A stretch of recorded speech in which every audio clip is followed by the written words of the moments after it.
The morning the old man didn't show up, the sky over the gas station felt strangely heavy, as if it sensed a storm was coming.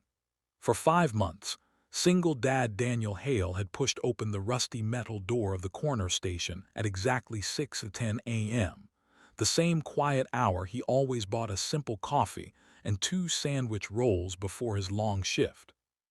And for 5 months, he had seen that same frail elderly man struggling across the parking lot with a cane that bent like it had survived too many winters.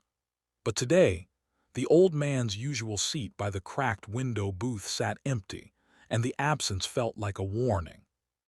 Daniel stood there frozen, a cup of steaming coffee in his hand, staring at the chair the old man always used, until the glass door suddenly rattled under the force of 4 large men in black suits entering with a cold authority he'd only seen in movies.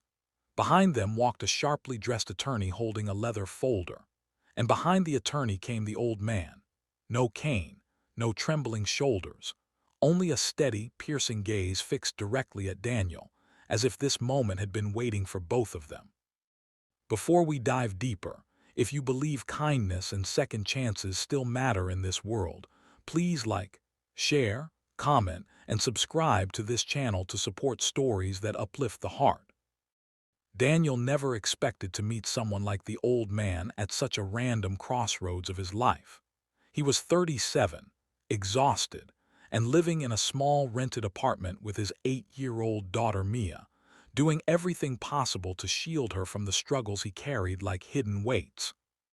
He juggled back-to-back jobs, mechanic, delivery driver, weekend warehouse shifts, because after his wife passed away, the world had become too expensive and too quick to judge a single father who was doing his best. Yet every morning at the station, no matter how tired he was, he noticed the elderly man sitting alone. The old man rarely spoke, barely lifted his head, and always looked like loneliness held him tighter than any winter chill. So Daniel started helping him, quietly at first, holding the door, carrying his grocery bag, offering him his chair when the place was full. Eventually, he began buying him a warm breakfast, something simple but enough to ease the old man's shaking hands. The elderly man never asked for anything, never begged, never hinted.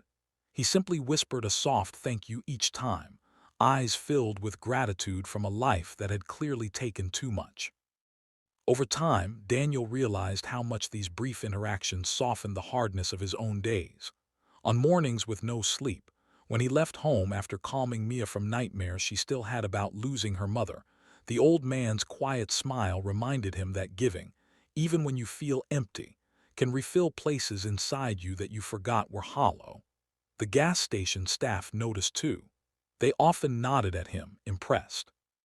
Some regular customers even smiled when they saw Daniel walk in, knowing he'd soon slide a breakfast plate in front of the elderly stranger.